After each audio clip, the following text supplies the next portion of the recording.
you're completely covered for life. Now, isn't that simple? Well, it sounds reasonable. Well, no. It sounds interesting, but...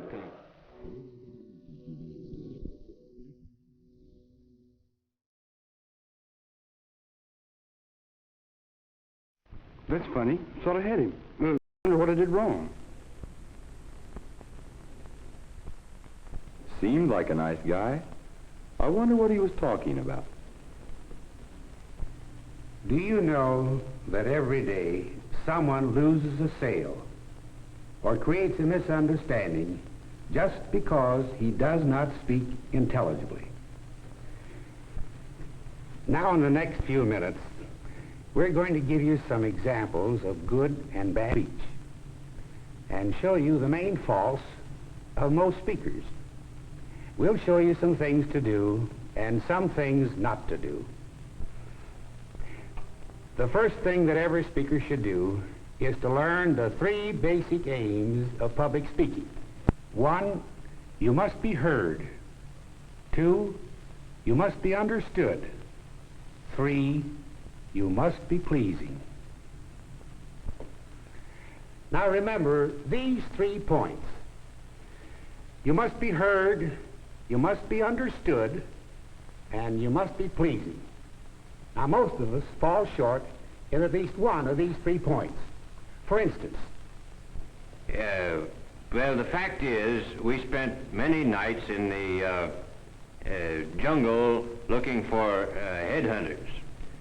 One night, just as the sun was going down, we heard a noise in the bushes.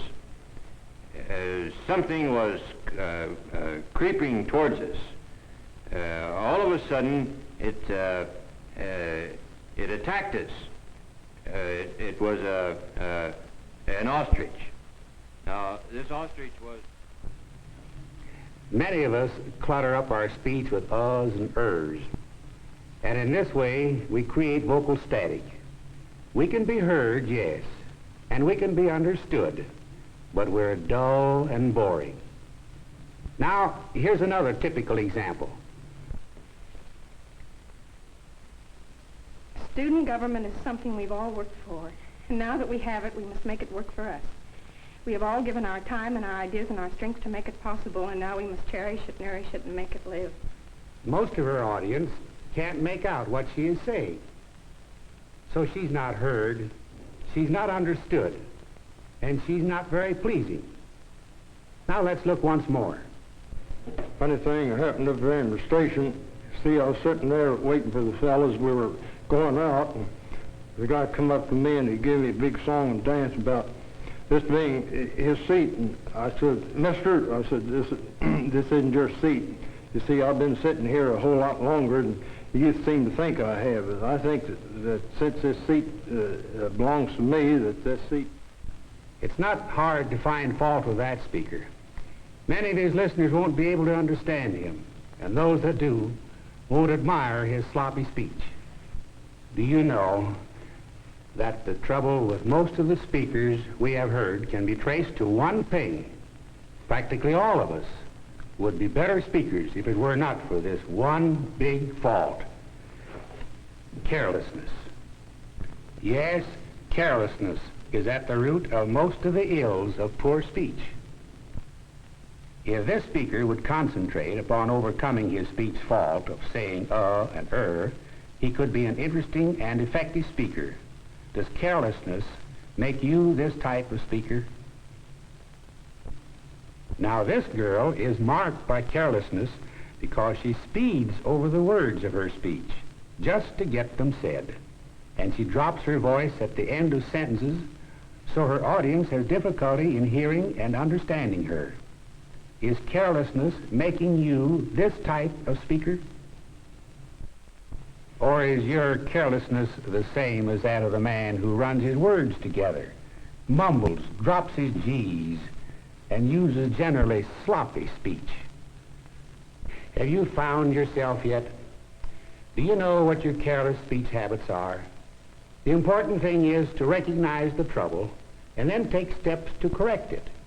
Now let's see if we can help you. First, every good speaker should practice opening the mouth wider than usual as he or she speaks. In this way, the words can flow out and the audience can hear you. Speak with life and animation, yet speak deliberately. Use plenty of lip and tongue action. This helps you to enunciate clearly, so you will be understood. Speak in low, full tones, so that what you say will be pleasing and appealing to the ear. Don't let your voice be high, shrill, and unpleasant just because you're a little excited. Keep it low and pleasing. Speak with variety. Change pace so that each sentence doesn't sound just like the other. For if you want to keep your audience interested, your manner of speaking must be pleasant and interesting. And finally, let your voice and speaking manner reflect your own personality.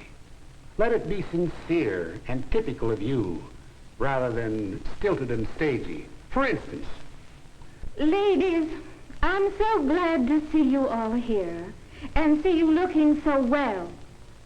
Our subject this afternoon is flowers. Don't you just adore flowers? Honestly, do you see what I mean? Now, what she really meant to say was this.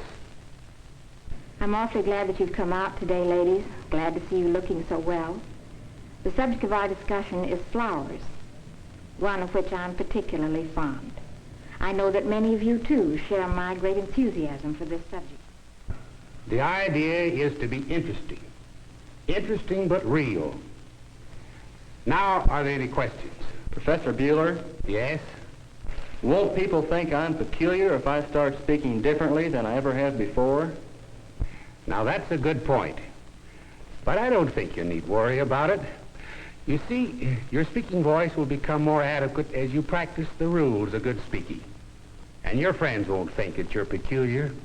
On the other hand, they're more likely to admire you for having improved your manner of speaking. Speak audibly, so you may be heard. Speak distinctly, so you may be understood. And speak with life and enthusiasm, so you may be pleasing.